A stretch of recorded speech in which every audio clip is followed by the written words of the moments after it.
Di bawah ini adalah artikel bergaya fish-like sepanjang kira-kira 1000 kata tentang Daewoo K13 dahulu STC16 ditulis dalam bahasa Indonesia, berfokus pada desain, adopsi, dan kontroversi ringan yang mengelilinginya. Daewoo K13, yang awalnya dikenal sebagai STC16 saat dipamerkan oleh SNT Motif, sebelumnya Daewoo Precision Industries muncul sebagai jawaban korsel untuk kebutuhan karbin modern yang dapat menggantikan warisan panjang seri K lama.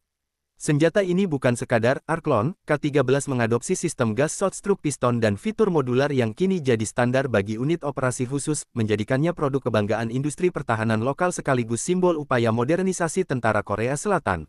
Secara teknis, K13 berkaliber pukul 556 tanda kali 45 mm NATO, dengan laras free floating sekitar 292 mm pada konfigurasi standar dan bobot yang dilaporkan mendekati 3 kg, angka yang cukup kompetitif untuk karbin kelasnya. Sistem piston jarak pendek memberi keuntungan pada keandalan jangka panjang dibandingkan sistem gas langsung, terutama dalam kondisi lapangan yang kotor atau saat dipasangi peredam suara. Kontrolnya dibuat ambidextrous untuk memenuhi kebutuhan penembak kidal maupun tangan kanan, dan platformnya dirancang modular, handguard M-lock, opsi laras yang bisa diganti, serta kompatibilitas aksesori modern. Perjalanan K13 menuju adopsi resmi tidak mulus, tapi menarik. Program seleksi untuk mengganti K1A dan menyuplai unit-unit operasi khusus memilih STC16 sebagai pemenang, lalu senjata itu mendapat penamaan resmi K13 saat masuk ke layanan. Paket awal disebut menyertakan peredam Helios Ki-D, optik, serta aksesori lain yang memberikan profil low signature bagi pasukan khusus. Sebagian pengiriman awal dilaporkan ke unit UDT-SEAL dan unit soft lain, menandai langkah yang cukup cepat dari meja desain ke medan latihan. Namun, seperti banyak perangkat militer baru, K13 juga menghadapi kritik dan isu teknis yang perlu dicermati. Ada laporan insiden pelatuk, lebih tepatnya kasus ledakan cartridge saat latihan, yang memicu tinjauan kualitas dan prosedur keselamatan internal. Menurut beberapa laporan terbuka, tidak ada korban luka serius dalam insiden tersebut, tetapi kejadian itu cukup untuk mengundang pengawasan dari pengawas pengadaan dan unit operasi. Isu-isu semacam ini bukan sekadar catatan teknis, bagi unit yang mengandalkan keandalan absolut, reputasi sebuah platform bisa berubah cepat selepas beberapa episode masalah lapangan. Dari sisi pengguna, daya tarik K13 lebih dari sekadar spesifikasi. Komunitas militer dan pecinta senjata menyoroti kemampuannya untuk beradaptasi, versi laras pendek untuk operasi jarak dekat, konfigurasi laras lebih panjang untuk keperluan presisi, dan opsi peredam standar yang mengubah cara unit taktis mengatur kebisingan dan jejak termal.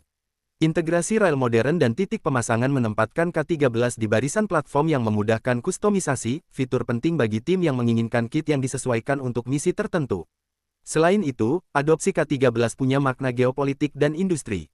Korea Selatan, yang selama beberapa dekade mengandalkan rancangan domestik seperti K1 dan K2, kini memoles portofolio yang lebih kompetitif untuk pasar ekspor. SNT Motif menempatkan K13 sebagai produk yang bisa dijual ke negara-negara yang mencari perpaduan keandalan, modularitas, dan dukungan purna jual dari industri yang semakin matang. Ini juga menandai transisi industri pertahanan Korsel dari pembuat lisensi menjadi pencipta platform orisinal yang lebih haus pasar ekspor. Meski dipromosikan sebagai pengganti modern K1A di beberapa unit, transisi tersebut berjalan bertahap.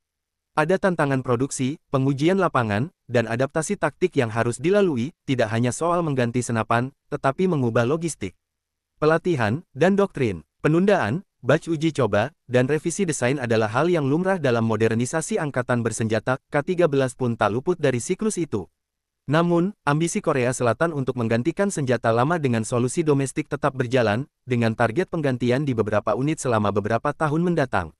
Bagi penonton sipil dan pecinta persenjataan, K13 menimbulkan dua reaksi yang wajar, kekaguman terhadap kemajuan teknik dan skeptisisme terhadap klaim keandalan instan. Di satu sisi, desain piston pendek yang modular terlihat seperti evolusi alami dari platform R, menjanjikan lebih sedikit perawatan dan performa stabil saat dikondisikan buruk.